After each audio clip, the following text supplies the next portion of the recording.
और परम पूजनीय श्री केलिकुंज वाले पूज्य महाराज जी के प्रति एक अलग ही गुरु भाव प्रकट हुआ। लेकिन अब समस्या यह है कि ना तो मैं श्री जी प्रधान उपासना में जा पा रही हूँ क्योंकि कृष्ण भक्ति में रही हूँ। अब देखो एक बात हमारी बहुत सुनो ध्यान से, हमारे पीछे झूला है और झूला पे कौन बैठे हैं? जोर से बोलो, कौन बैठे हैं? गिरधर लाल। श्री जी कहाँ हैं? ये भेद दृष्टि आई ही क्यों कि श्री जी नहीं है? ये ठाकुर जी का जो बाम अंग है, ये उठी हुई भुजा है, ये किशोरी जी ही हैं। आप कृष्ण भक्ति प्रधान हो तो इसमें यह संशय नहीं आना चाहिए कि मेरे अंदर राधा रानी की भक्ति नहीं हो। और कहीं श्री राधा नाम उच्चारित होने लगा है तो आपके अंदर यह संशय नहीं आना चाहिए कि मैं अब कृष्ण भक्ति नहीं कर पा। ये दोनों एक हैं। राधा कृष्ण स्वरूपाम्बई हमारे ब्रज में गाते हैं, कृष्ण प्रेममयी राधा, राधा प्रेममयो हरि, जीवने निधने नित्यम, राधा कृष्ण गतिर्मम। एक बात हमारी सुनो, यही तो बात है कि ब्रज भाव को समझना पहचान पाना इतना आसान नहीं है। श्री राधा कृष्ण एक तत्व हैं, ये एक तत्व रूप में हमारे चित्त में प्रकट हो जाएं तभी तो मानेंगे कि ब्रज उपासना अब आई है जीवन में। और ये इतनी सहजता से नहीं आएगी। 80-80 साल 90-90 साल निकाल देते हैं वृंदावन में, तब जाकर के ये उपासना चित्त में प्रकट होती है कि ये दोनों एक हैं, इनमें कोई भेद नहीं है। आप कहेंगे तो फिर भेद में लीला कैसे हो जाती है? किशोरी जी मान कर रही हैं, ठाकुर जी मना रहे हैं। अरे वो तो एक अपने रसिक जनों के आनंद के लिए, स्वानंद के लिए, रसवर्धन के लिए एक लीला है, पर अंतरंग भाव से उसमें कोई भेद नहीं है।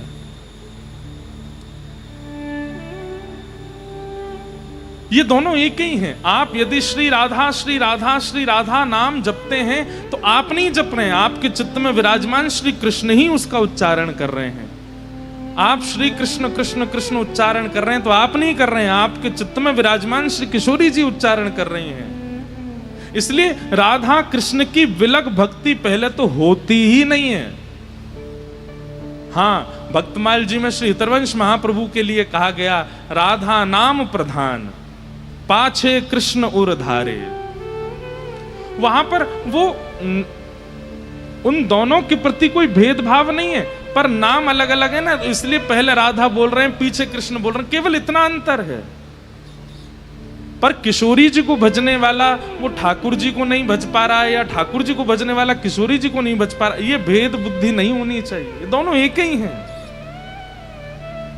इनके प्रति ये भेदभाव मत रखिए, इन दोनों को अलग मत करिए, ये सदा एक ही रहते हैं। इसलिए मुख से श्री राधा प्रकट हो जाए तो मन में यही विचार करो, ओहो चित्त में बैठे कन्हैया पुकार रहे हैं, और मुख से श्री कृष्ण प्रकट हो जाए, आहा आज तो श्री जी आई हैं चित्त में, वही कृष्ण कृष्ण पुकार रही हैं। है गए दोनों, नाम किशोरी जी का और गाने वाले श्री कृष्ण, नाम ठाकुर जी का और गाने वाली श्री राधा।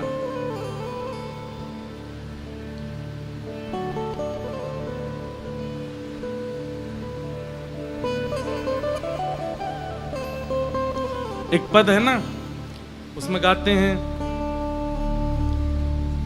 जाहे शाम उर हेर, राधे राधे राधे टेर, जाके शाम उर हेर, राधे राधे राधे। जिसके शाम उर हेर, जिसके उर में श्याम सुंदर आ गए, उसके मुख से क्या निकलेगा? बोले राधे राधे निकलेगा। जाके शाम उर हेर, राधे राधे राधे टेर, बांसुरी में बेर बेर करे नाम से रमण, हे मन भूल मत जइयो राधा रानी के चरण, मन भूल मत जइयो राधा रानी के चरण, मन भूल मत जइयो श्यामा प्यारी के चरण, मन भूल मत जइयो राधा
याद दिला दूं, आपका कंपटीशन चल रहा है हमारे गाने वाले महाराज जी के साथ। इनते ऊंचा ही गानो है।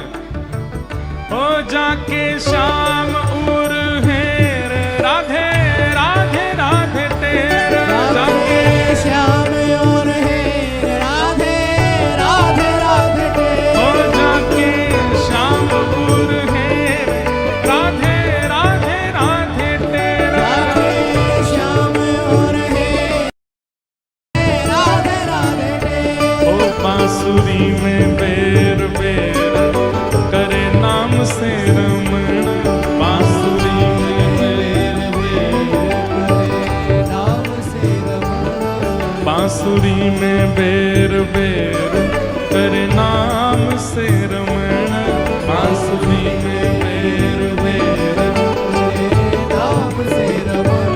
मन भूल मत जइयो राधा रानी के चरण, मन भूल मत जइयो राधा रानी के चरण, मेरे मन भूल मत जइयो श्यामा प्यारी के चरण, मन भूल मत जइयो राधा रानी के चरण।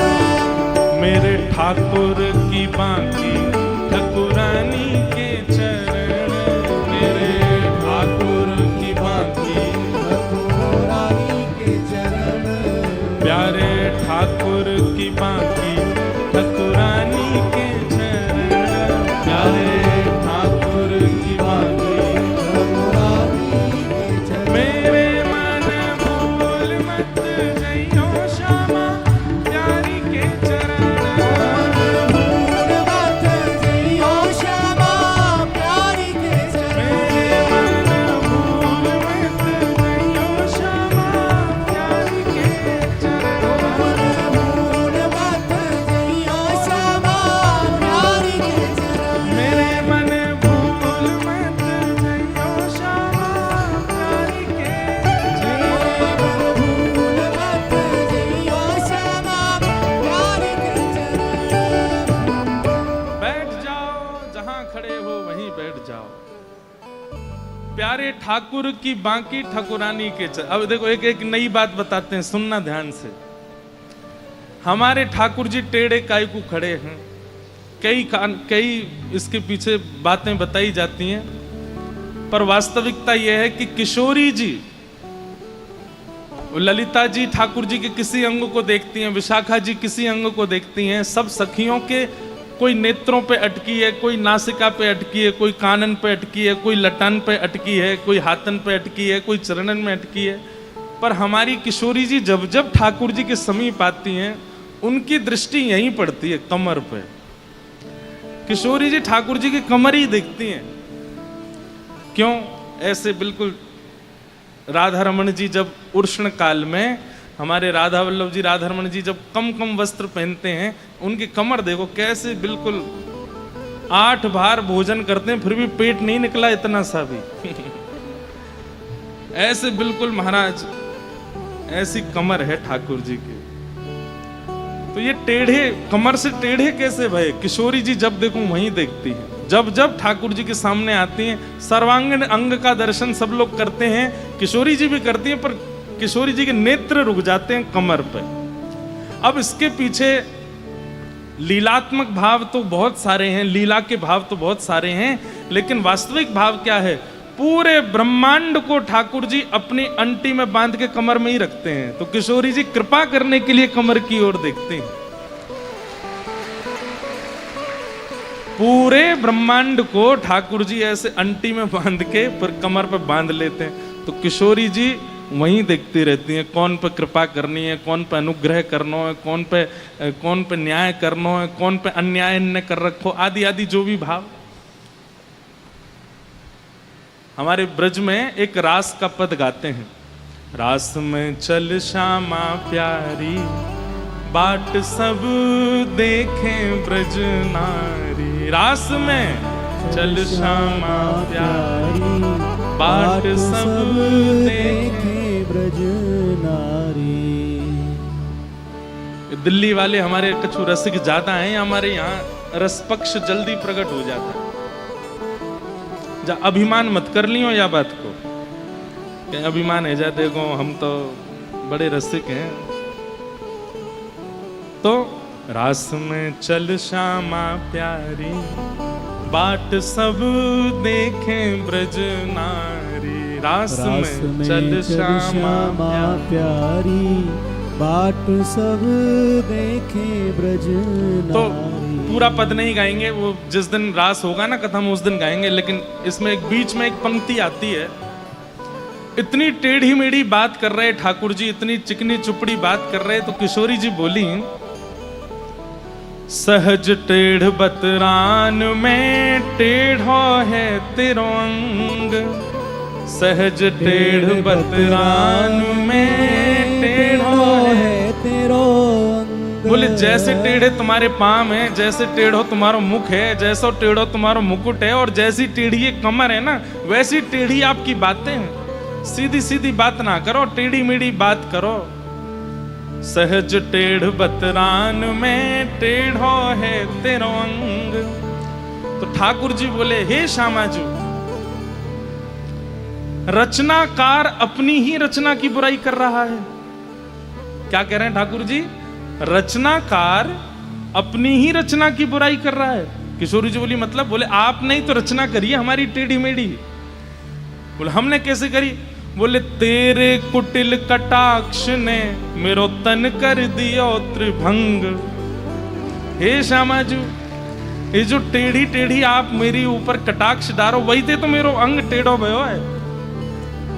मतलब किशोरी जी ऐसे देखती हैं ठाकुर जी को, कमर की ओर अपलक नेत्रों से देखती हैं, सोई ठाकुर जी ऐसे है जाए। बोले मुझको शर्म आ, मेरी कमर शर्म आ रही है।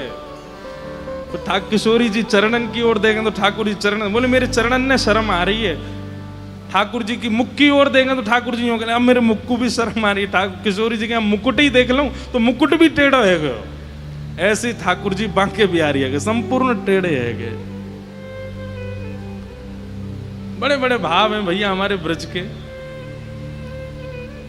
तेरे कुटिल कटाक्ष ने मेरो तन कर दियो त्रिभंग, बंक मुरली की बलिहारी, चलो पिया नटवर गिरधारी। बंक मुरली की बलिहारी, चलो पिया नटवर। इसलिए जिनका भी ये पत्र है, आपसे हमारी प्रार्थना है, कम से कम भैया लोग नारायण शिव में भेद मानने लग गए, लोग राम कृष्ण में भेद मानने लग गए, आप किशोरी जी और ठाकुर जी में ही भेद मानने हो, ये गलत है।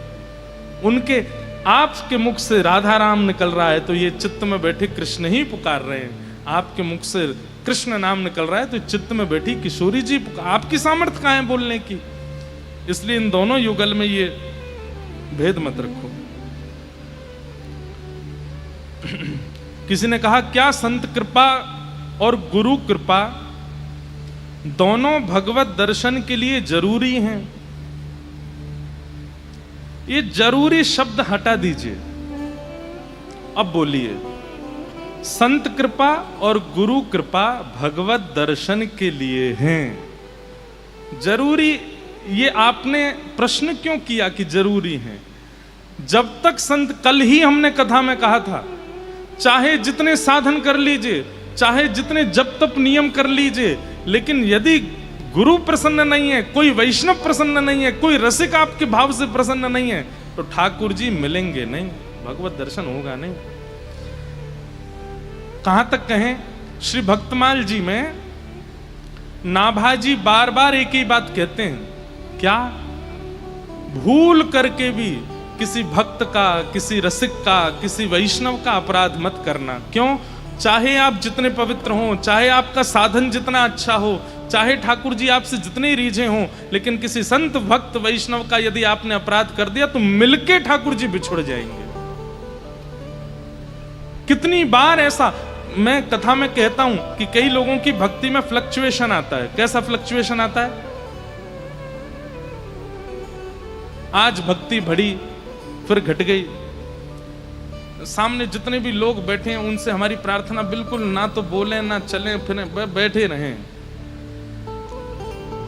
क्या बता रहा था मैं? हाँ, फ्लक्चुएशन। ये जो उतार चढ़ाव जीवन में आते हैं ना,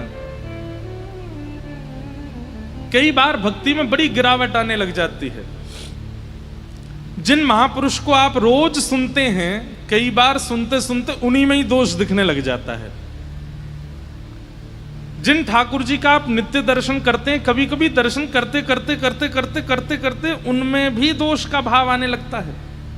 जिस धाम में जाते ही नेत्रों से अश्रुपात होने लगता था, उस धाम में बार बार आने के बाद में वो भाव नष्ट हो जाता है। ये भक्ति में जो गिरावट आती है ना, इसका मूल कारण केवल यही है कि आप किसी वैष्णव का अपराध करे बैठे हो। और एक बात हमारी बहुत ध्यान से सुनिएगा, इस संसार में कोई भी ऐसा नहीं है, चाहे वो मैं हूं चाहे आप हैं, हमसे बनता ही है एक वैष्णव अपराध। तो हम लोग रोज करते ही हैं, हमसे होता है। और ठाकुर जी की दूरी का एकमात्र कारण है वैष्णव अपराध। ठाकुर जी की सेवा में चूक हो जाए, श्रृंगार में चूक हो जाए, प्रसादी में चूक हो जाए, चलेगा, लेकिन किसी भक्त का अपराध मत करो।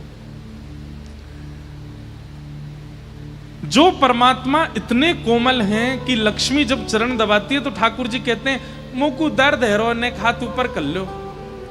जिन किशोरी जी के हाथ कमल से भी ज्यादा कोमल हैं, कमल सबसे कोमल होता है, उससे भी ज्यादा कोमल हैं श्री लक्ष्मी जी के हाथ। और वे जब ठाकुर जी के चरण दबाती हैं तो ठाकुर जी कहते हैं दर्द हो रहा है, थोड़ा धीमे दबाओ।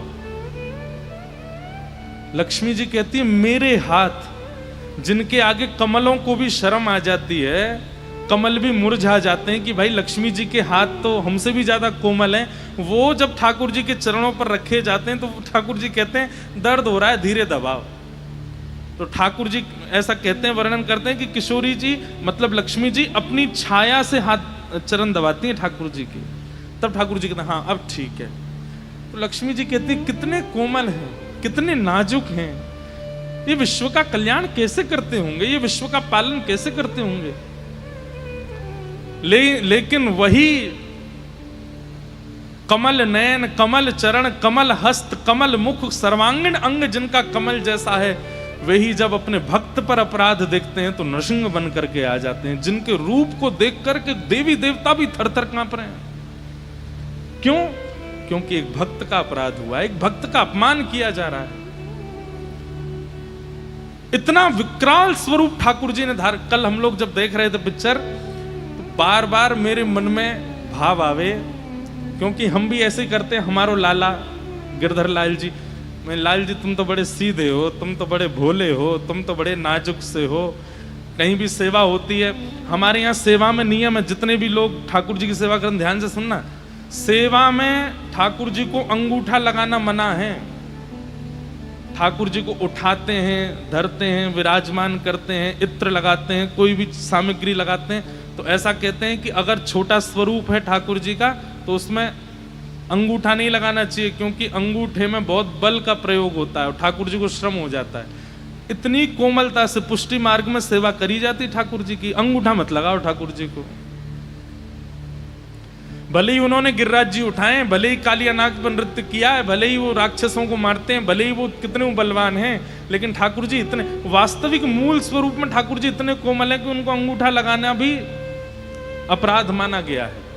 और यदि आपके स्वरूप ऐसे हैं कि वो बिना अंगूठा लगाए सेवा नहीं होती, तो आपको एक विशेष भोग रखना चाहिए ठाकुर जी के लिए। उसको कहते हैं श्रम भोग। क्या बोलते हैं कि हे नाथ, हमने आपको जोर से पकड़ा, इसके लिए आपको श्रम हो गया होगा, तो एक विशेष श्रम भोग रखा जाता है। वो 8 भोगों से अलग है श्रम भोग। इतने कोमल ठाकुर जी। कल जब नृसिंह रूप में वो प्रकट हुए सामने, मैं बार बार कहूं वारे लाला, तुम पे तो जूरू कराटे भी आवे, तुम पे तो धाड़बू आवे। ओ महाराज क्या चीर फाड़ कर रहे हैं, उठा के फेंक रहे हैं। हनुमान जी भी भागवत जी में स्तुति, जब नृसिंह भगवान प्रकट होते हैं तो सबकी स्तुति है। तो वहां रुद्र ने भी स्तुति गाई, ब्रह्मा जी ने भी स्तुति गाई, किम पुरुषों ने भी स्तुति गाई, बानरों ने भी स्तुति गाई। हनुमान जी भी घबरा गए, बोले नाथ हमने आपका रूप तो देखा, पर ऐसा रूप तो हमने भी नहीं देखा। ऐसे ठाकुर जी बन गए। किस लिए? केवल एक रसिक भक्त प्रहलाद का अपमान हो रहा था। हम लोग कितने प्रहलादों का अपमान करते हैं, हम लोगों से कितने वैष्णव अपराध बनते हैं, कितने रसिकों के प्रति अपराध। अभी पूरा भारतवर्ष एक महापुरुष का अपराध कर रहा है वृंदावन में। उनकी वाणी सब सुनते हैं, उनकी वाणी से कितने लोग जीवन बदलते हैं, लेकिन एक बात का अनर्गल अर्थ निकाल करके सब अपराध कर रहे हैं। लग रहा था कि लोगों में भक्ति बढ़ रही है, लोगों में प्रेम बढ़ रहा है, लोगों में भाव बढ़ रहा है, लेकिन अब सब खत्म होगा। क्यों? क्योंकि एक रसिक का आप अपराध कर रहे हो, आप अपमान कर रहे हो। श्री जी क्षमा नहीं करेंगे। यहां बैठे भी अगर कोई व्यक्ति ऐसे हैं जो उनकी उस भाव से, वही बात है कि भाई बुरा कब लगता है, जब कोई सच बोल दे। और वे तो सबको बोलते हैं, उनके लिए कोई स्त्री पुरुष अलग अलग नहीं है। वो पुरुषों को भी समझाते हैं, वो बच्चों को भी समझाते हैं, हम कथा वक्ता भी जाते हैं, हमको भी समझाते हैं। आज पूरा विश्व उनका कितना अपराध, घनघोर अपराध कर रहा है। इसीलिए कहीं सुनामी आ रही है, कहीं पर भूकंप आ रहा है, कभी कुछ हो रहा है, कभी कुछ हो रहा है। हमारी प्रार्थना है ऐसा मत कीजिए आप लोग। जिनकी वाणी सुनकर के कभी कृष्ण प्रिय लगे हैं, वृंदावन प्रिय लगा है, कम से कम उनका इतना तो सम्मान कीजिए कि वो क्या कहते हैं, किस भाव को प्रस्तुत करते हैं। आप ठाकुर जी को क्रोध क्यों दिला रहे हो? भोग में कोई अपराध हो जाए ठाकुर जी गुस्सा नहीं होते, श्रृंगार में अपराध हो जाए ठाकुर जी को बुरा नहीं लगता। आपसे श्रृंगार कराने बैठे हैं क्या? वो पूरा दुनिया श्रृंगार करती है उनका, और आप क्या श्रृंगार करोगे उनका?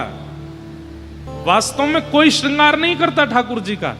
श्रृंगार का सौभाग्य है कि वो ठाकुर जी के ऊपर पधराया जाता है। वो उसका भाग्य होता है कि मुझे धरा दो, मैं ठाकुर जी के ऊपर जाऊं। नहीं तो अंदर की बात बताऊं, श्रृंगार से ज्यादा ठाकुर जी तब अच्छे लगते हैं जब सारा श्रृंगार उतार दिया जाता है। आज हरि देखे नंगम नंगा, मोतिन माल गले और साजे, छवि के उठत तरंगा।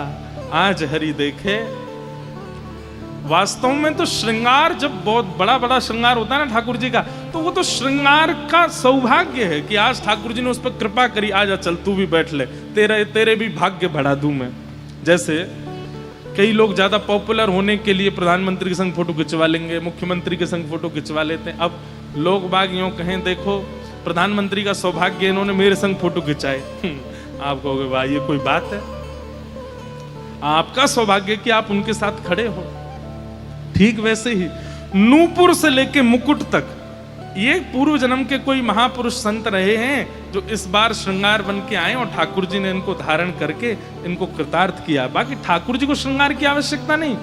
रोटी सब्जी दाल चावल जो आप बना करके 56 भोग पधराते हो, उससे ठाकुर जी का पेट नहीं भरता, बल्कि वो अन्न सामग्री कोई पूर्व जन्म के ऋषि हैं जो तप करके इस बार अन्न बने हैं और पक करके ठाकुर जी की थाली में पहुंचे हैं। ठाकुर जी हमको स्वीकार कर लें। ठाकुर जी को आवश्यकता, इनसे ठाकुर जी को बुरा नहीं लगता है कि आपने भोग अच्छे से नहीं लगाया, श्रृंगार अच्छे से नहीं किया, आरती नहीं करी, दीपक नहीं जलाया। इन सब से कभी ठाकुर जी नाराज नहीं होते। ठाकुर जी को दुखी करने का एक ही कारण है और वो है भक्त अपराध, वैष्णव अपराध। और भक्त अपराध वैष्णव अपराध से बचने का एक ही उपाय है। जब जब कोई आपके सामने रसिक आ जाए, चाहे परिचित है चाहे अपरिचित है, पर उसकी वेशभूषा से पता चल जाए कि रसिक है, तुरंत सिर झुका के क्षमा मांगो। और कम से कम प्रत्येक दिन 10 से लेकर के 100 वैष्णवों तक से जितना ज्यादा हो सके सबको प्रणाम करो और क्षमा मांगो कि हमें क्षमा कर देना, हमसे अपराध हो गया। आप कहोगे, पूछेंगे कब हुआ अपराध? बोले हुआ तो कुछ नहीं है, लेकिन महाराज जी बोल गए इसलिए मांग रहे हैं हम। ऐसा मत करना, अपराध सबसे होता है, इसलिए सबसे क्षमा मांगो, हमें क्षमा कर दीजिए, हमें क्षमा कर दीजिए। जितने रसिकों से वैष्णवों से आप क्षमा याचना कर लेंगे उतनी जल्दी अपराध मुक्त होंगे, ठाकुर जी उतने प्रसन्न रहेंगे। बस उनके रसिकन को खुश रखो।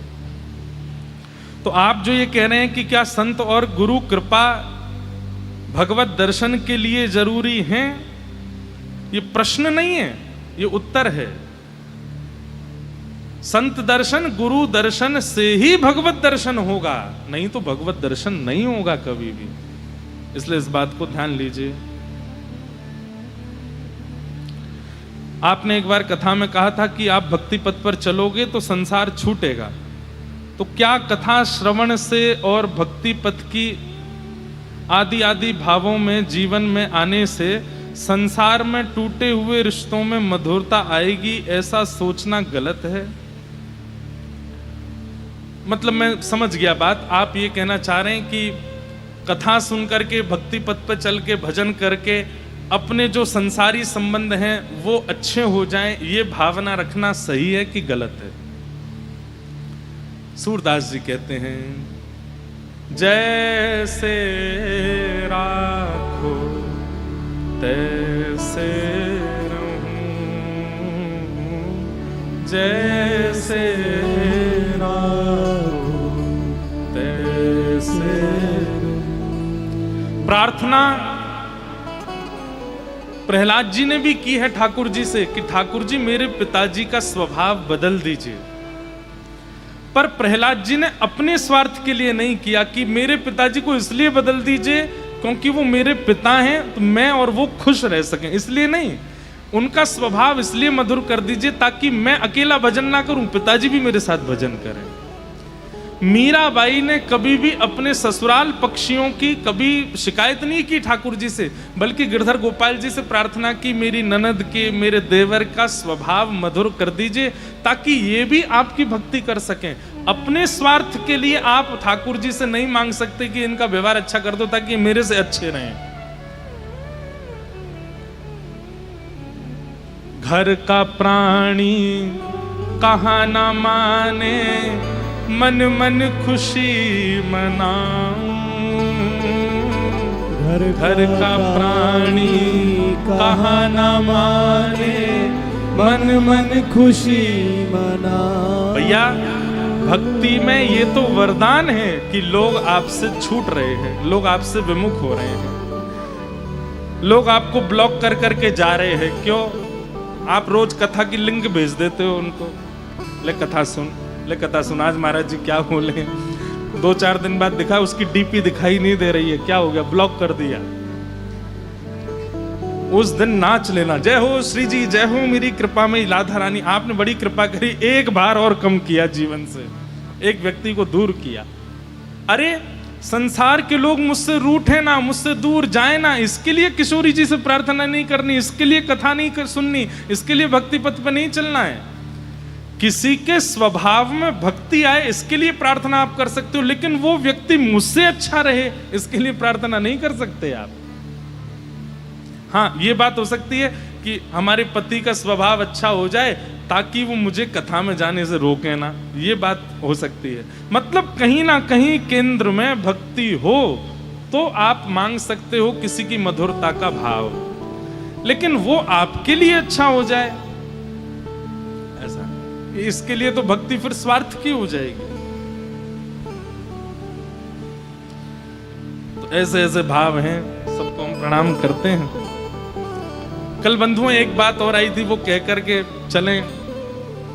कल जब नरसिंह भगवान को बहुत क्रोध आया ना, तो उसमें ऐसा प्रसंग आता है कि भागवत जी में सबने स्तुति की लेकिन ठाकुर जी शांत नहीं हुए।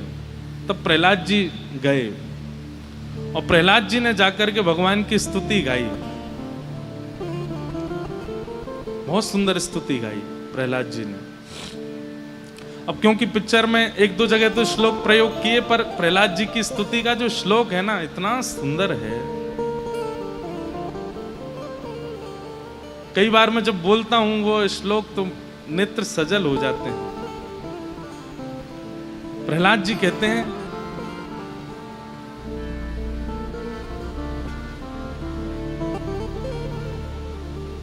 ब्रह्मादयो सुरगुण मुनयोथ सिद्धा, सत्वैकतान मतयो वचसाम प्रवाहे, नाराधितुम पुरगुणैरधुनापि पिप्रू, किम तोष्टुमर्हति समिहरेरुग्र जाते। कि ब्रह्मादय सुरगुणा मुनयोथ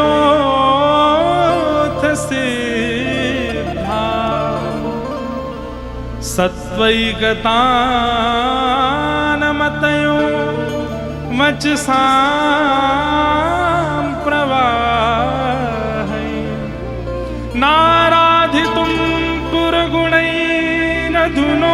विप्रो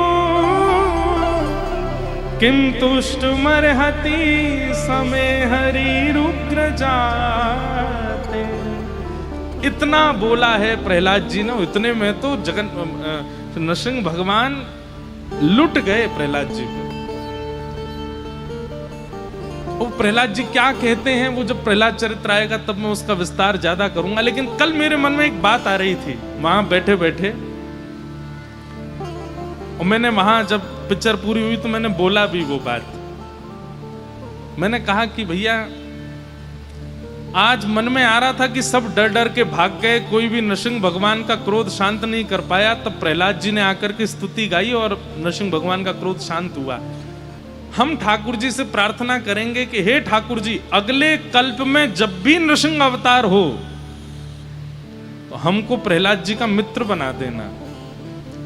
कोई ब्रजवासी मित्र बन के चलो जाएगा प्रहलाद जी को, और जैसे ही ठाकुर जी को क्रोध आएगा सब लोग स्तुति गाएंगे, डर डर के भागेंगे, तो फिर प्रहलाद जी जब स्तुति गाने जाएंगे तो हम कहेंगे प्रहलाद जी ने एक रुको, स्तुति गावे की जरूरत ना है, हम एक शब्द बोलेंगे इनको क्रोध अभी शांत होगा।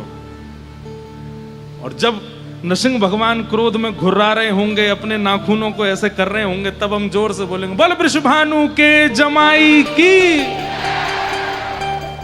ये सुनते ही नरसिंह भगवान को सबरो क्रोध निकल जाएगा। कौन नरसिंह? नरसिंह भगवान तुरंत जो नरसिंह बने बैठे रहते हैं वो तुरंत अपना रूप बदल के तुरंत श्याम सुंदर बन जाएंगे। अरे श्यामाजू आई हैं क्या यहाँ पे? किशोरी जी भी आई हैं क्या? हमने की प्रहलाद जी आपने इतनी बड़ी स्तुति गाई। प्रहलाद जी की स्तुति सुंदर बहुत है। प्रहलाद जी की बातों में एक बात तो है कि भक्त को एक चीज सीखनी चाहिए, ऐसी वाणी ठाकुर जी के सामने गावे या बोले कि ठाकुर जी लुट जाएं उस पे। ये प्रहलाद जी से सीखो। प्रहलाद जी ऐसे शब्दों का प्रयोग करते हैं स्तुति में कि ठाकुर जी बोले कि मैं तो पे क्या वार दूं प्रहलाद, तू बता मुझे।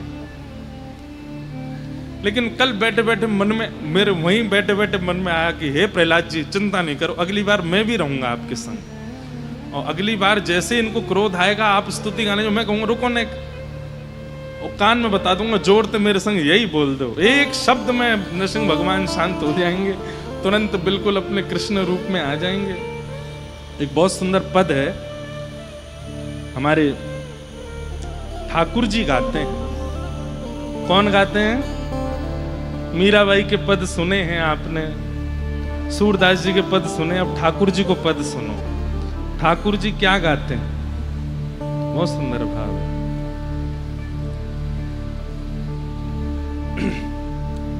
हो प्यारी नित, आवाज आ रही है हमारी? गाइएगा साथ में। प्यारी नित ऐसे ही तुम्हें निहार, प्यारी नित ऐसे निहार, प्यारी नित ऐसे ही तुम्हें निहार, प्यारी नित ऐसे ही तुम्हें निहार, ऐसे ही तुम्हें निहारूं, ऐसे ही तुम्हें निहारूं, ओ ऐसे ही तुम्हें निहारूं, ऐसे ही तुम्हें निहारूं, प्यारी नित ऐसे ही तुम्हें निहारूं, प्यारी नित ऐसे ही तुम्हें निहारूं, प्यारी नित ऐसे ही तुम्हें निहारूं, प्यारी नित ऐसे ही तुम्हें निहारूं। क्या कह रहे हैं ठाकुर जी? हे श्यामाजू, मैं ऐसे ही आपको निहारता रहूं बस, और मुझे कुछ नहीं चाहिए। तृण तोड़ूं या चंद्र बदन पे, तृण तोड़ूं या चंद्र बदन पे, तृण तोड़ूं या चंद्र बदन पे, तृण तोड़ूं या चंद्र बदन पे, राई नौन उतारूं, राई नौन। उतारूं। आप लोग समझ रहे हैं भाव को? तृण तोड़ूं यानी कि कोई की नजर नहीं लगे तो हे श्यामाजू आपके मुख को देखूं तृण तोड़ दूं। और इतने में भी ठाकुर जी का मन भरता नहीं है, नहीं अब भी नजर लग ही जाएगी इनको। तो राई नौन लेकर के आते हैं किशोरी जी के मुख से चरण तक, ठाकुर जी ऐसे राई नौन उतारते, नजर उतारते हैं किशोरी जी के। गाओ सब लोग, क्या कह रहे हैं हमारे श्याम सुंदर? तृण तोड़ूं या चंद्र बदन पे, तृण तोड़ूं या चंद्र बदन पे, राई नौन उतारूं, हो राई नौन उतारूं। ओ प्यारी नित से तुम्हें निहारूं, प्यारी नित से तुम्हें निहारूं। हाँ प्यारी नित से तुम्हें निहारूं, प्यारी नित ऐसे ही तुम्हें निहारूं, ऐसे ही तुम्हें निहारूं। ओ ऐसे ही तुम्हें निहारूं, ऐसे ही तुम्हें निहारूं। ओ श्यामा तुम्हें ऐसे ही तुम्हें निहारूं, श्यामा ऐसे ही तुम्हें निहारूं। मेरी श्यामा नित ऐसे ही तुम्हें निहारूं। मेरी श्यामा ऐसे ही बोलो वृषभानु दुलारी।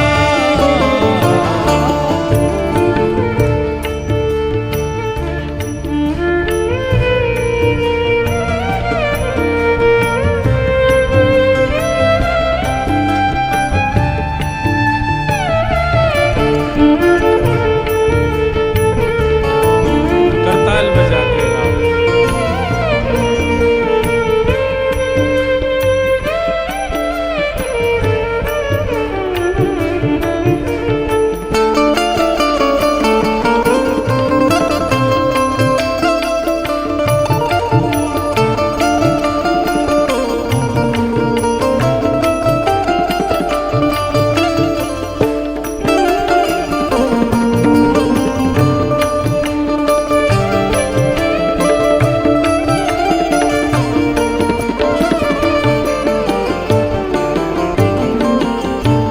निज कर करूं श्रृंगार तिहारो, निज कर करूं श्रृंगार तिहार।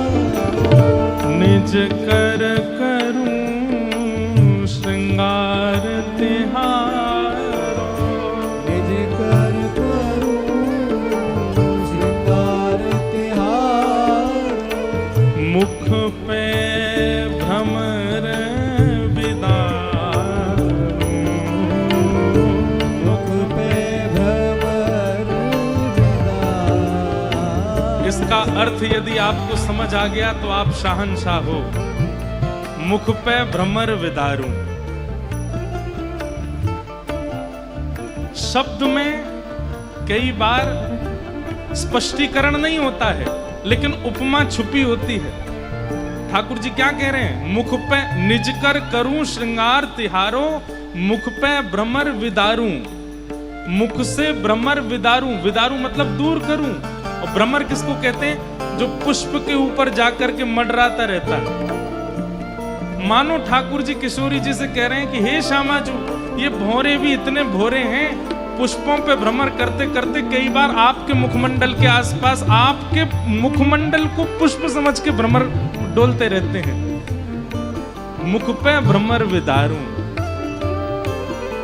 ललिता विशाखा पीछे खड़ी बोली, हमें सब पता है जे भ्रमर कोई और ना है, आप ही आओ भ्रमर बन बन के किशोरी जी के मुख कमल पे आकर के भ्रमर करते रहो आप।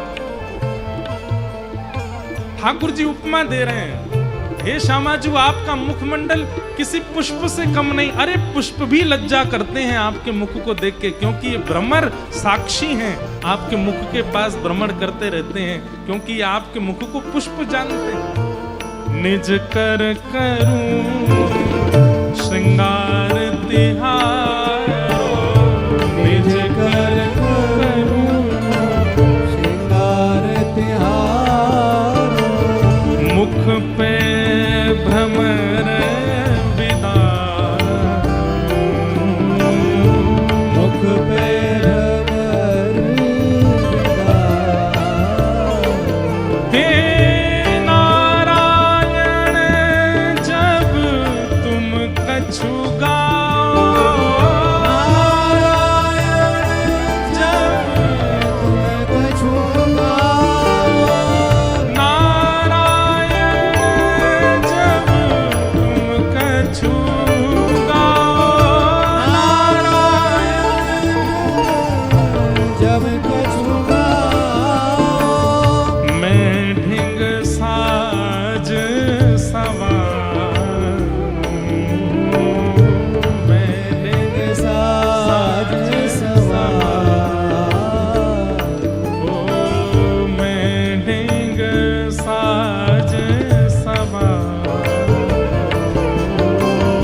बेढंग साज सवार। किशोरी नित ऐसे ही तुम्हें निहार, किशोरी नित ऐसे ही तुम्हें निहार, मेरी श्यामा नित ऐसे ही तुम्हें निहार, मेरी श्यामा नित ऐसे ही तुम्हें निहार, मेरी प्यारी नित ऐसे ही तुम्हें निहार। मेरी प्यारी नित ऐसे ही तुम्हें निहार, हे किशोरी नित ऐसे ही तुम्हें निहार, किशोरी नित ऐसे ही तुम्हें निहार, श्यामा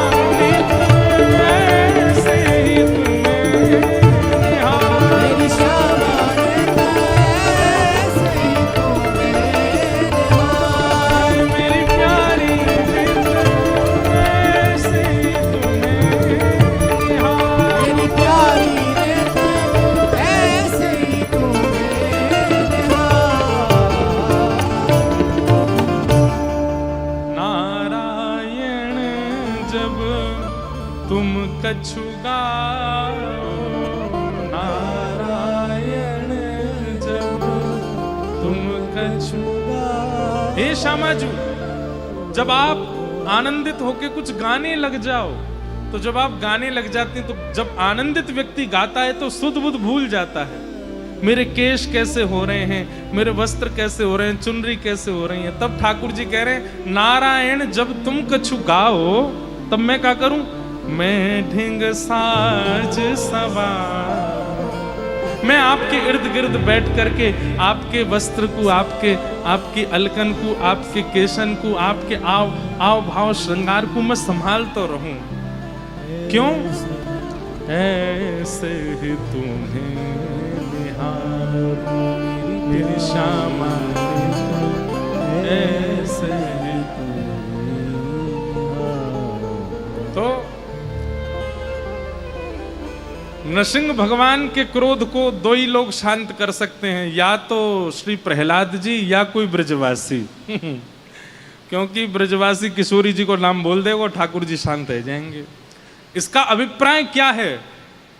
रसिक संत वैष्णवों का अपराध यदि आपने किया है तो उससे दो ही चीज आपको बचा सकती हैं, या तो रसिकों से क्षमा प्रार्थी हो जाओ या फिर किशोरी जी से शरणागति ले लो, किशोरी जी की प्रार्थना करो। क्योंकि ठाकुर जी को क्रोध ये दो लोग ही दूर कर सकें, या तो रसिकन की कृपा या किशोरी जी की प्रसन्नता, ये दो भाव। जन्माद्यस्य तोन्मयादितरतश्चार्थे स्वविज्ञस्वराट् तेने ब्रह्म हृदय आदि कवै मुह्यन्ति सूरयः तेजो वारि मृदां यथा विनिमयो यत्र त्रिसर्गो मृषा धाम्ना स्मरन् सदा निरस्तकुहकं सत्यं परं धीमहि। भागवत जी के प्रथम श्लोक में परम सत्य को वंदन कर रहे हैं श्री वेदव्यास जी महाराज। परम सत्य कौन है? श्री ठाकुर जी परम सत्य हैं। परम सत्य कहते किसको हैं? जिसका जन्म नहीं हुआ है लेकिन जन्म लेने वाले, जन्म धारण करने वाले जन्मियों की तरह जिसकी क्रियाएं हैं, जिसका अंत नहीं होता लेकिन जो अंत के भांति अंतर ध्यान हो जाता है। पृथ्वी, जल, अग्नि, वायु, आकाश, इन पंच तत्वों की जिसको कोई कामना नहीं है, आवश्यकता नहीं है, लेकिन इन पंच तत्वों में भी रह करके वो सब पर माया का जाल बिछा लेता है। बंधुओं, आवश्यकता नहीं है ठाकुर जी को पृथ्वी पर आने की, आवश्यकता नहीं है ठाकुर जी को ये सारी क्रियाएं करने की, लीलाएं करने की, अवतार धारण करने की। वो केवल और केवल आते हैं अपने जन के लिए बस। आज जिस बात से कथा का प्रारंभ हुआ वही बात पुनः आ रही है। ठाकुर जी को पृथ्वी पर आने के लिए कोई जरूरत नहीं है, लेकिन कोई व्यक्ति हरिप्रिय बन जाए, उनका अगर प्रिय हो जाए तो प्रिय के लिए कुछ भी किया जाता है।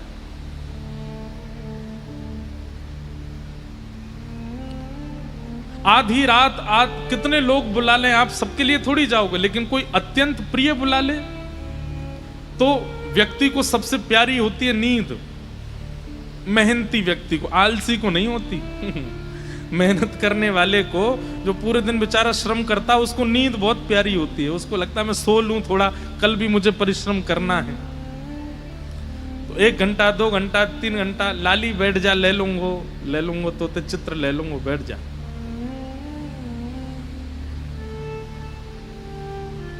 बना के लाइए, मेरो ही चित्र बना के लाइए हैं। वाह, बहुत बढ़िया। अभी बैठ जाओ, ले लेंगे बाद में। क्या बता रहा था मैं? ठाकुर जी को सोच के कथा करते हैं ना तो फिर अपना ही मुख दिख गया, तो भूल भाल गया सब। क्या बता रहा था मैं? हाँ, निद्रा। आपको पता है निद्रा देवी का स्वरूप है। या देवी सर्वभूतेषु निद्रा रूपेण संस्थिता, नमस्तस्यै नमस्तस्यै नमस्तस्यै नमो नमः। एक जगह एक महापुरुष कह रहे थे कि 2 प्रकार के लोगों को भगवत प्राप्ति नहीं होती, भगवत दर्शन नहीं होता। कौन? बहुत खाने वाले और बहुत कम खाने वाले। एक तो होता है बहुत ही खाते हैं, जो धर दो सामने वो उनको चखना ही है, और एक होते हैं वो कुछ भी नहीं खाते, जबरदस्ती सब छोड़ छाड़ के बैठते। अच्छा एक बात बोलें, कुछ भी ना खाने वाला व्यक्ति या तो योगी हो सकता है, तपस्वी हो सकता, पर योगी तपस्वी भी कुछ तो ग्रहण करते हैं, अल्प आहार तो वो भी लेते हैं। पर कई बड़े बड़े व्यसनी हमने देखे हैं कि भयंकर व्यसन जिनको होता है वो कुछ नहीं खाते, वो व्यसन में ही रहते हैं। बहुत खाने वाला और बहुत कम खाने वाला, इन लोगों को ठाकुर जी नहीं मिलते। और दूसरा, बहुत सोने वाला और बिल्कुल ना सोने वाला, इनको भी ठाकुर जी नहीं मिलते। इसलिए दोनों में मध्यस्थता रखो, भोजन भी पाओ अल्प लो, निद्रा भी अल्प लो, थोड़ी मध्यस्थता रखो। बहुत कम नहीं होना चाहिए और बहुत ज्यादा भी नहीं होना चाहिए, उसमें मध्यस्थता रखो, जितने में पूर्ति हो जाए उतना करो बस। तो निद्रा बहुत प्रिय होती है, लेकिन ऐसी निद्रा में भी कोई अत्यंत प्रिय बुला ले तो सब छोड़ छाड़ के जाते हैं ना। ठीक वैसे ही ठाकुर जी को धराधाम पर आने के लिए कोई आवश्यकता नहीं है। कितनी बार ठाकुर जी कहते हैं, भगवान स्वयं राम कहते हैं कि मैं जितनी देर में लक्ष्मण पलक झपकता है ना, इतनी देर में असंख्य रावणों का वध कर सकता हूं बैठे बैठे। लेकिन ये पूरी लीला करने का अभिप्राय क्या है? बोले रावण का वध तो मैं बैठे बैठे कर सकता हूं, पर सबरी की इच्छा बैठे बैठे पूरी नहीं होगी।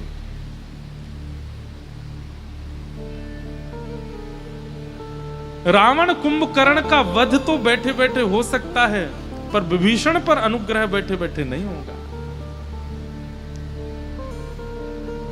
राक्षसों का वध बैठे बैठे हो सकता है, पर हनुमान पर कृपा बैठे बैठे नहीं होगी, उसके लिए तो आना पड़ेगा।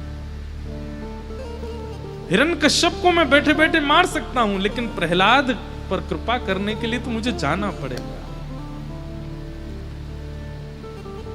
ठाकुर जी परम सत्य हैं, लेकिन वो कभी कच्छप बन के आते हैं, कभी वराह बन के आते हैं, कभी नृसिंह बन के आते हैं, राम बन के आते हैं, परशुराम बन के आते हैं, कृष्ण बन करके आते हैं। जरूरत नहीं है ठाकुर जी को।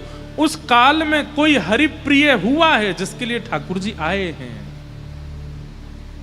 और जिस दिन इस कलयुग में एक हरिप्रिय आएगा तो कल की भी आएंगे। बस ठाकुर जी प्रतीक्षा कर रहे हैं कोई हरिप्रिय आवे तो। अभी तक ठाकुर जी नहीं आए हैं, इसका मतलब हरिप्रिय कोई आया नहीं है इस धरती पर। ठाकुर जी को प्रिय लगने वाला किसी ने ठाकुर जी को पुकारा नहीं है।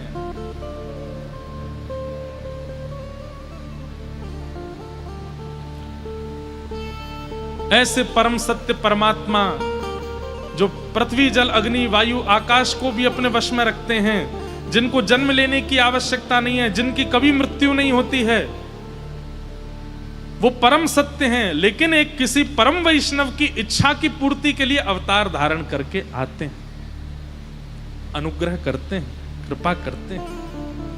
ऐसे परम सत्य परमात्मा को हम प्रणाम करते हैं। सत्यम परम धीमहि।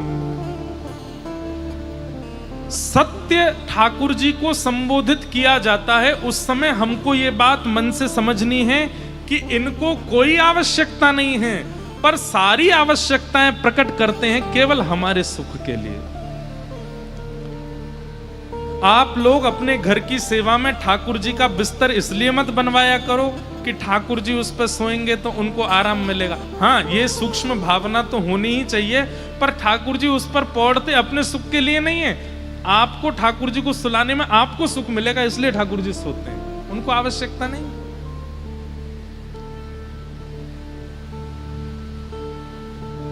आपके सुख के लिए ठाकुर जी सब लीला करते हैं, उनको आवश्यकता नहीं। ऐसे परम सत्य को हम बारंबार प्रणाम करते हैं। भागवत जी के द्वितीय श्लोक में 4 बातें बताई गई हैं कि धर्म प्रोजित कैतमोत्र परमो निर्मत्सराणां सताम् वैद्यं वास्तवमत्र वस्तु शिवदं तापत्रयोन्मूलनम् श्रीमद्भागवते महामुनिकृते किं वा परेश्वरः सद्यो हृद्यवरुध्यते त्रिकृतिभिः शुश्रूषुभिस्तत्क्षणात्। विषय, अधिकारी, संबंध और प्रयोजन, ये 4 बातें ध्यान से सुनिएगा। भागवत जी का विषय क्या है? तो कहते हैं धर्म प्रयोजित कैतवोत्र परमो। सुनने वाले श्रोताओं के चित्त में परम धर्म की इच्छा प्रकट होना। परम धर्म किसे कहते हैं? शरीर को खिलाना है, शरीर को सुलाना है, शरीर को तैयार करना है, शरीर को धन कमाना है, शरीर का नाम प्रतिष्ठा यश वैभव कीर्ति करानी है, ये धर्म है। पर शरीर के भीतर विराजमान उस आत्मा के कल्याण का चिंतन करना है, ये परम धर्म है। समझ में आई बात? आप सब और मैं, हम धर्म का पालन करते हैं, इसको भोजन कराते हैं, इसको सुलाते हैं, खिलाते हैं, नहलाते हैं, धुलाते हैं, तैयार करते हैं, सब क्रिया करते हैं। पर जिस दिन हमारी सोच में इस शरीर के भीतर विराजमान उस आत्मा की चिंता प्रकट हो जाए कि उसका कल्याण मुझे करना है, उसका उद्धार मुझे करना है, ये शरीर तो मुझे साधन मिला है उसके उद्धार के लिए, ये भावना जिस दिन आपके चित्त में प्रकट हो गई, उसी दिन से आप धर्म नहीं करोगे, उस दिन से आप परम धर्म करोगे। बहुत ध्यान से सुनिएगा। अभी चिंता किसकी होती है? शरीर की। पर जिस दिन चिंता उस जीव की हो जाए जो भीतर है, उसी दिन से परम धर्म। मीराबाई को अपने शरीर की चिंता नहीं है।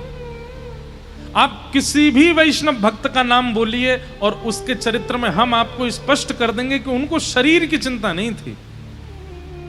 सूरदास जी को शरीर की चिंता नहीं है, नरसिंह मेहता को शरीर की चिंता नहीं है, जनाबाई को शरीर की चिंता नहीं है, मुक्ताबाई को शरीर की चिंता नहीं है। इन सबको अपने चित्त में विराजमान, देह में विराजमान उस परम तत्व आत्मा की चिंता है कि इसका कल्याण मुझे करना है। इसीलिए महाभागवत, परम भागवत माने गए। हमारी आज भी चिंता का मूल कारण शरीर है। भागवत जी का विषय क्या है कि धीरे धीरे सुनते सुनते सुनते सुनते सुनते सुनते शरीर की चिंता समाप्त हो और भीतर की चिंता प्रकट हो कि भाई ये हाथ मिले हैं, नेत्र मिले हैं, कान मिले हैं, जिह्वा मिली है, नाक मिली है, इन सब से मैंने खूब उपभोग कर लिया, लेकिन इस शरीर की तो कोई अंत ही नहीं है सुख का, ये तो मांगता ही रहता है।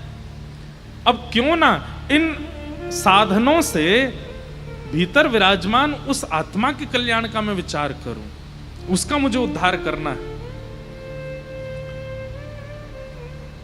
ये बात बंधुओं बिल्कुल स्पष्ट है। हां, अपने उस आत्मा के उद्धार के लिए कोई ज्ञान का मार्ग चुनता है, उस आत्मा के उद्धार के लिए कोई वैराग्य का मार्ग चुनता है, कोई त्याग का मार्ग चुनता है, कोई विरक्ति का मार्ग चुनता है और कोई वृंदावन प्रेम का मार्ग चुनता है। वो सब छोड़ वृंदावन आ जाते हैं, वृंदावन में रस भाव में डूब जाते हैं, ठाकुर जी की मधुर लीलाओं का चिंतन करते हैं। वो चिंतन किसको सुख देता है? अब प्रिया प्रियतम की मान लीला हमने सुनाई, उस मान लीला से सुख मिला किसको? देह को कोई सुख नहीं मिलता, आत्मा को सुख मिलता है, उस चित्त को सुख मिलता है। हिमालय पर बैठकर के साधन करने वाले के भी शरीर को सुख नहीं मिलता, उसके चित्त में विराजमान आत्मा को सुख मिलता है। तो सीधी बात है, जिस दिन देह की चिंता समाप्त हो और आत्मा की चिंता प्रारंभ हो, वही परम धर्म है। और यह जागृत कराना, यह भागवत का विषय है। समझ में आई बात? आप लोग कथा में आते हैं, क्यों आ रहे हैं कथा में? क्या लगता है आपको? हमसे मिलने क्यों आते हैं या गिरधर लाल जी के उत्सव में क्यों आते हैं? आप कहेंगे आनंद आता है, सुख मिलता है। किसको मिलता है? शरीर को नहीं। वहां से आते हैं, रेलिंग टूट वे को है जाए, कभी कभी तुम्हें लगा मेरे पंप नहीं गिर जाए भैया। हमारी तो चिंता होती है, फिर छोटे छोटे बच्चों की होती, किसी को लग नहीं जाए, किसी को कुछ हो नहीं जाए। पर उस समय विचार किया जाए, वो कोई सेलिब्रिटी नहीं है जो वहां से आ रहा है, वो कोई राजनेता नहीं है, वो कोई हीरो नहीं है। ठाकुर जी की कथा सुनाने वाला एक वक्ता आ रहा है और उसके प्रति इतने आनंद जो आपको हो रहा है, वो आप नहीं करते हैं, वो आपकी आत्मा को सुख मिलता है उसको, उससे। और वही परम धर्म है। वो करना परम धर्म नहीं है, मैं यूं नहीं कह रहा हूं वहां जाके चिल्लाओ जोर जोर से, वही परम धर्म है। बात ऐसी है, हरि संबंधी भावों में अपने आप को सुख प्रदान करना, अपने आप को लगाए रहना, इसका मतलब वो व्यक्ति अपनी आत्मा के प्रति चिंतित है, उसके कल्याण के मार्ग पर चल रहा, और यही भागवत का विषय है। खूब कथाएं सुन ली, पूरा जीवन निकाल दिया कथाएं सुनते सुनते, लेकिन देह का अभिमान नहीं गया। तो आपने कथा नहीं सुनी है, समय बर्बाद किया है।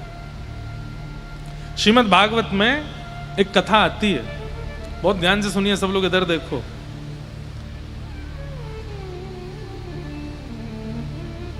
रहुगण राजा की,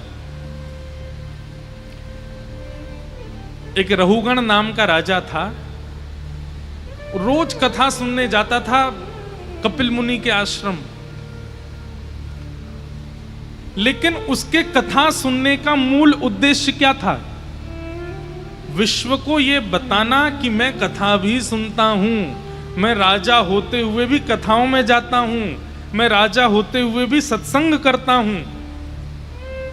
सत्संग से ग्रहण कुछ नहीं किया था उसने, वो केवल रोज जाना, समय पर जाना, समय से 1 मिनट भी लेट हो जाता था तो जिसके कारण से लेट हुआ उसको कारागृह में डाल देता था, लोगों को पकड़ पकड़ करके मारता था। क्यों? तुम्हारी वजह से आज मैं सत्संग में नहीं जा पा रहा। लोग बाग उससे बहुत डरते थे।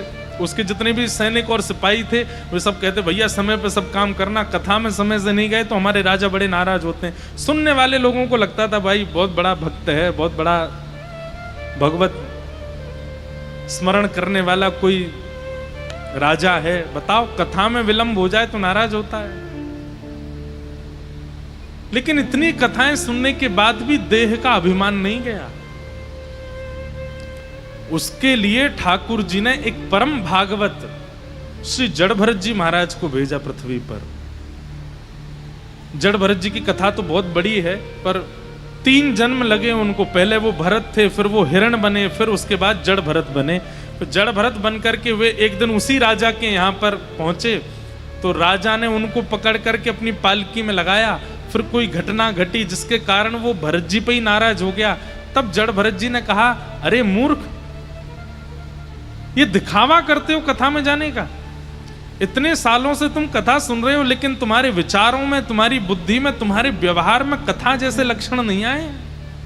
अभी भी देहाभिमान गया नहीं है तुम्हारे चित्त का। तब रहुगण राजा चरणों में गिर गया, बोले भगवान मैंने इतनी कथाएं सुन ली जीवन में, पर मेरे जीवन का परिवर्तन क्यों नहीं हुआ? मैं आज भी देहाभिमानी क्यों हूं? तब जड़ भरत जी महाराज कहते हैं कि किस उद्देश्य से कथा में जाते हो, यह विशेष बात है।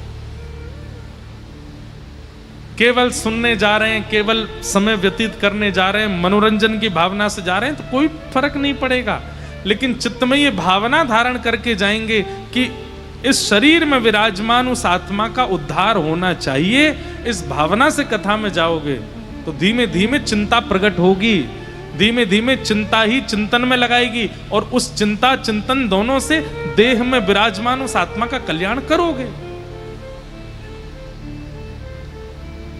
इसलिए बंधुओं, कथाएं कितनी सुनी ये जरूरी नहीं है, मैंने कथाएं कितनी करी ये आवश्यक नहीं है, पर हमारी चिंता शरीर से निकल करके आत्मा में गई कि नहीं ये आवश्यक है।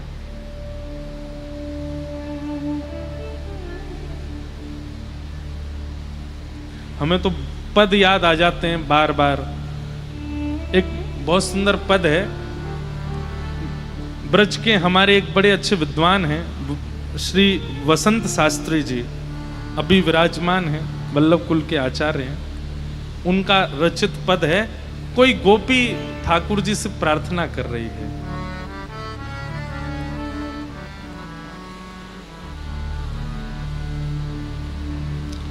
तुम मेरी एक कहू बात न राखी, तुम मेरी एक कहू बात न राखी, तुम मेरी एक कहू बात न राखी, तुम मेरी एक कहू बात न राखी।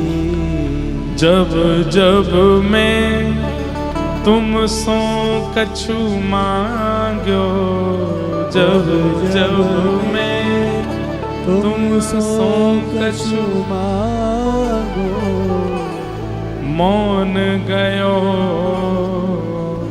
मुख ढाकी, मौन मौन गयो मुख ढाके,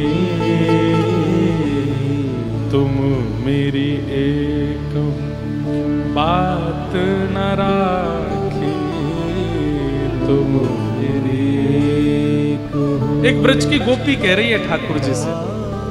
अब वहां तो गोपी ने कहा, पर यहां हम भी तो कह सकते हैं कि हे नाथ, इतनी कथाएं हम सुनते हैं, इतनी हम आपसे प्रार्थना करते हैं, लेकिन आप हमारी एक भी बात नहीं सुनते। वैसे तो ठाकुर जी से ज्यादा ऐसी बातें करनी नहीं चाहिए, पर कभी कभी तो करनी भी चाहिए कि कुछ ना कहें, ऐसे भी थोड़ी हो सकता है। भाई ब्याह हो गया, पति पत्नी का प्रेम भी हो गया, लेकिन पत्नी कुछ कहे ही ना पति से, तो समझो कि कोई नटवट ढीला तो नहीं है, उसका दिमाग ठीक तो है ना। ऐसे ही हम कथा से जुड़ गए, वृंदावन से जुड़ गए, रसिकों से जुड़ गए, लेकिन कभी ठाकुर जी से कुछ कहा ही नहीं। हाँ, ज्यादा नहीं कहना चाहिए, पर कभी कभी तो कहो, कभी कभी तो नहीं गुस्सा करो उन पे। बोले एक भी बात नहीं मानते हो हमारी। और कितना अच्छा शब्द है, जब जब मैं तुम सो कछु मांग्यो, आप क्या करते हो?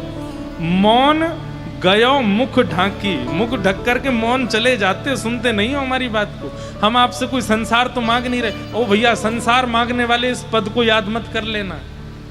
ये उन लोगों के लिए है जिनके लिए संसार कुछ है ही नहीं, जिनको केवल प्रिया प्रियतम की याचना है, जिनकी आत्मा उनमें विलीन होना चाहती है, वो इस पद को सुनो। और मैं जो कहीं पिय तुम ही छोड़ के, मैं जो कहीं पिय तुम ही छोड़ के, मोह मन अनत न जावे, मोह मन अनत न दम कपट, दम छल कपट, लोभ वासना, दम छल कपट, लोभ वासना, मेरे ही यही न आवे, मेरे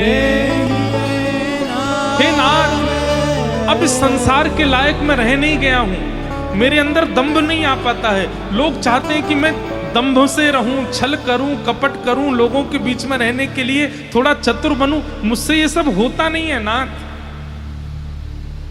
अब इस संसार के लायक मैं रह नहीं गया हूं प्रभु। मैं जो कही पिए तुम ही छान के, आपके बिना मेरा कोई भी नहीं है, मेरा मन कहीं और लगता नहीं है नाथ। इस संसार के लायक मैं रह नहीं गया हूं, अब तो कृपा कर दो मेरे ऊपर, अब तो मेरी सुन लो नाथ। तुम मेरी एक बात न राखी, तुम मेरी एक बात न राखी, तुम निज कृपा मात्र सो मोहन, तुम निज कृपा मात्र सो मोहन, सबको दोष मिटायो,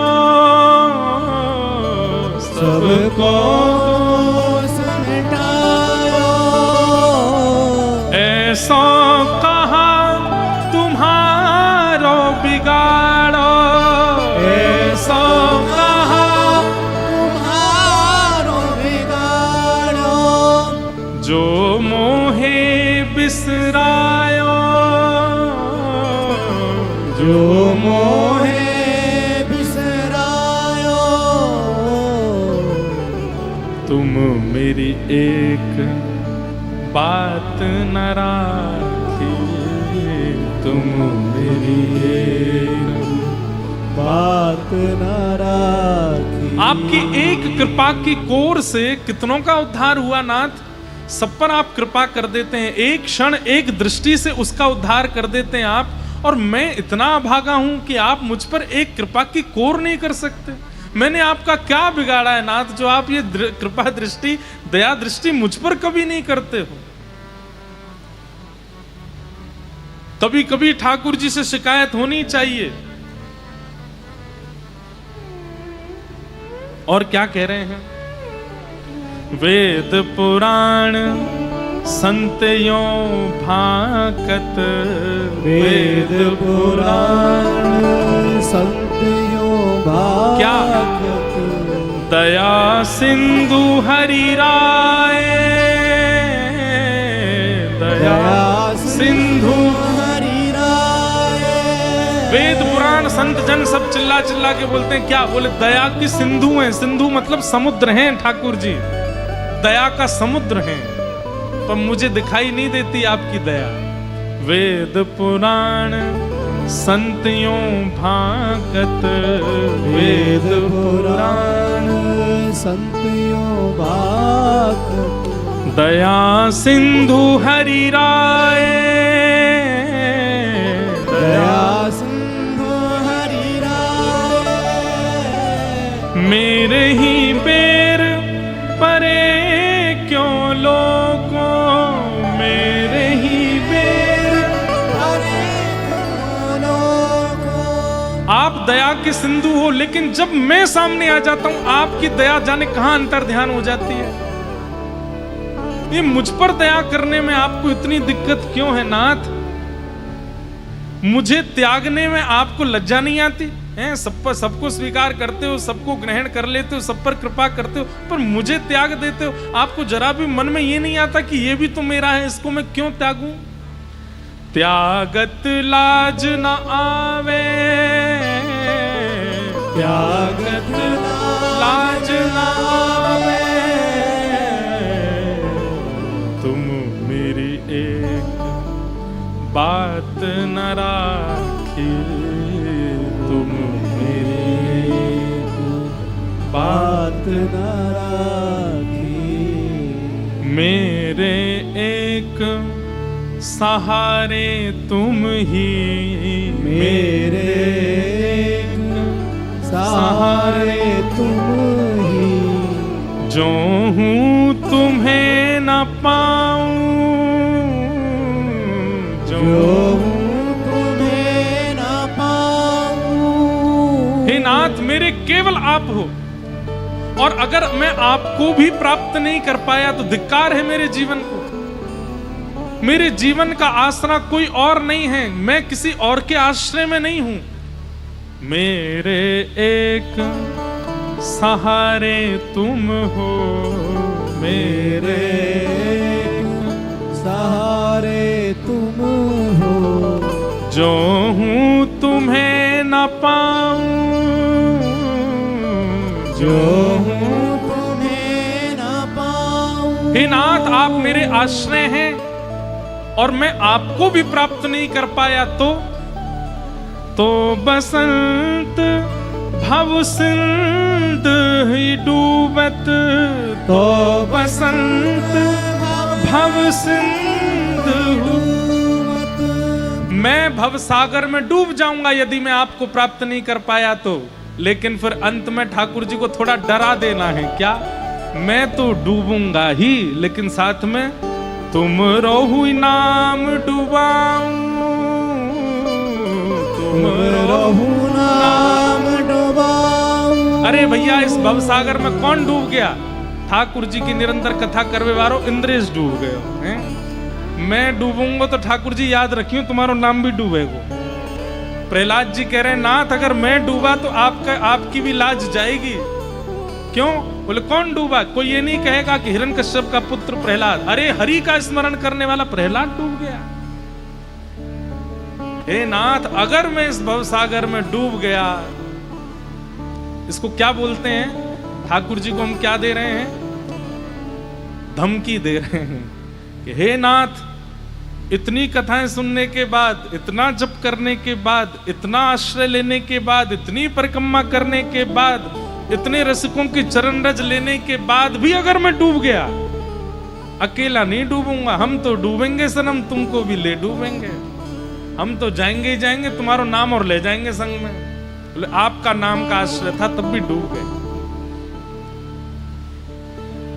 तुम मेरी एक बात न मानी, तुम मेरी बात न मानी।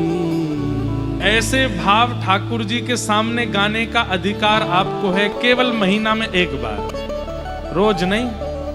ठाकुर जी से रोज नहीं कहना है कि नाथ अब मेरे पर कृपा करो, नहीं तो देख लेना मैं ऐसा कर दूं। नहीं नहीं नहीं, रोज मत करना। ठाकुर जी को सुदर्शन चक्र चल जाए वो, नहीं तो दारी के रोज आ जाए सामने, एक ही बार। बाकी तो केवल आप कर्म करते चलो, क्रिया करो।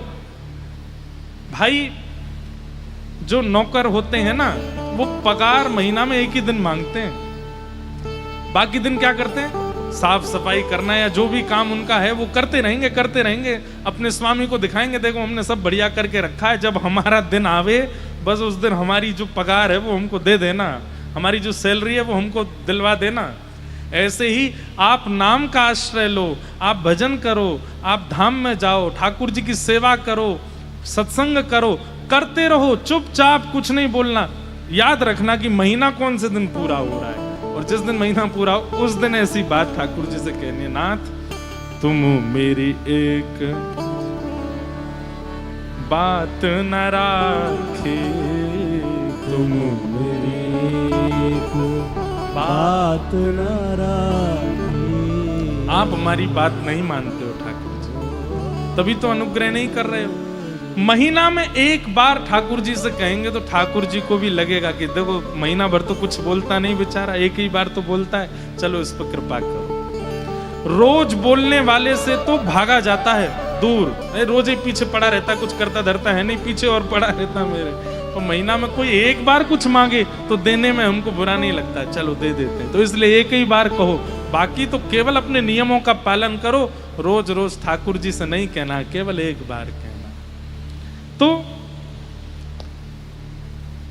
शरीर छोड़ अपनी आत्मा के कल्याण की इच्छा प्रकट होना, यही परम धर्म है। और ये भागवत जी कराती हैं, देहाभिमान शून्य करा देती हैं, आत्मा निवृत्ति युक्त कर देती हैं भागवत।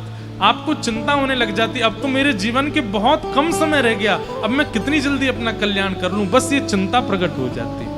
ये भागवत का विषय। दूसरी बात, ऐसा विषय चित्त में किसके प्रकट होगा, वो अधिकारी कौन है?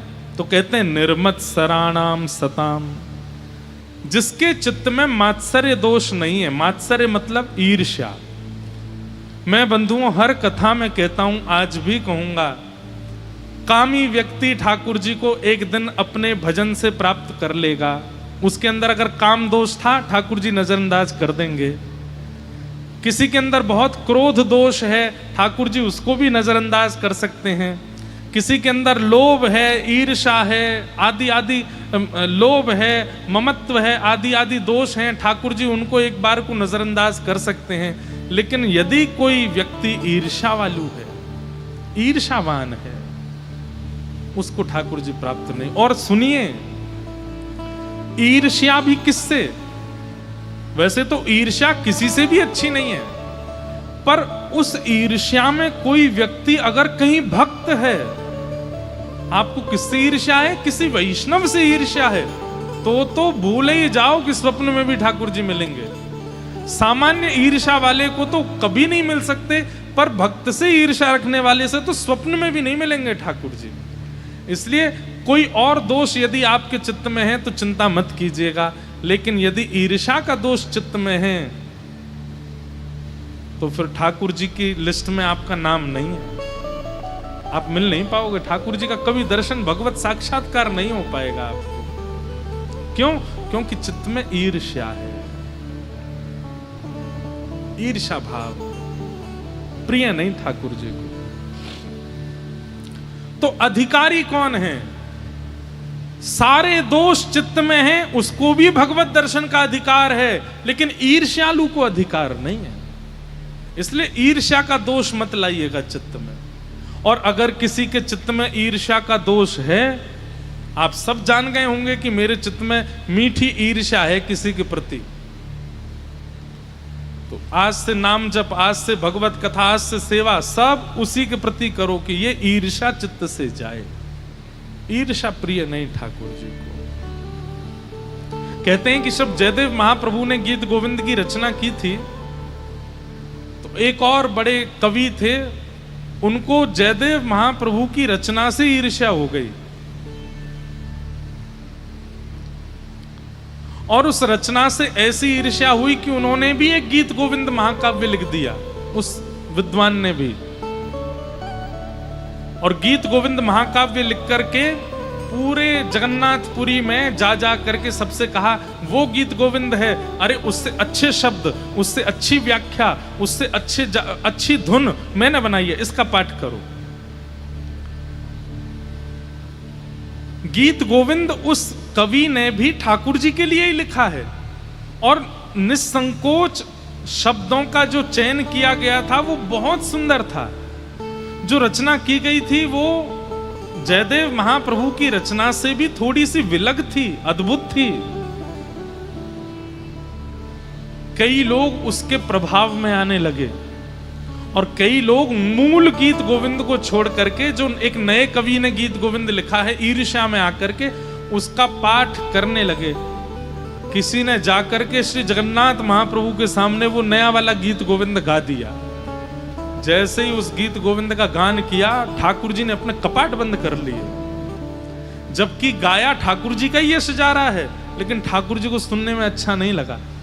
और उसी रात्रि में ठाकुर जी नृसिंह रूप धारण करके जगन्नाथ भगवान पहुंच गए उस नए कवि के पास और जाकर के उसको क्रोध में भर के बोले कि अगर तैने ये गीत गोविंद अपना विश्राम नहीं किया तो मैं हिरण्यकश्यप का जैसे पेट विदर्ण किया था ऐसे तेरा भी वध कर दूंगा। एक ही गीत गोविंद है और एक ही महाकवि जयदेव हैं, उनके अलावा अगर इनसे ईर्ष्या करके कोई और कुछ लिखने का प्रयास करेगा तो मैं उसको जीवित नहीं छोड़ूंगा। ठाकुर जी का प्रेम देखो। तो उसने पूछा मुन्नाथ में क्या करूं?